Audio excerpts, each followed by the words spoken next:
আমি শুনলাম কামারহাটি মিউনিসিপ্যালিটির নাকি পরিবর্তন হয়েছে, আমার কাছে খবর আসেনি। সংযত হয়ে যান, এখনো পর্যন্ত পার্টি কিছু ব্যবস্থা নেয়নি। এখনো পর্যন্ত মুখ্যমন্ত্রী শুভেন্দু অধিকারী সংযত হয়ে তার ধৈর্যের পরিচয় দিয়ে যাচ্ছেন।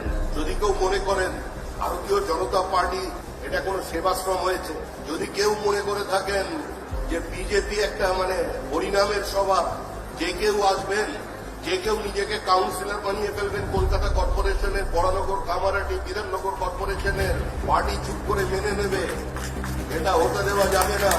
মিউনিসিপ্যালিটি কর্পোরেশনে যখন অচল অবস্থা তৈরি হয়েছে, সেই অচল অবস্থা দেখবার দায়িত্ব পশ্চিমবঙ্গ রাজ্য সরকারের, ভারতীয় জনতা পার্টির নয়।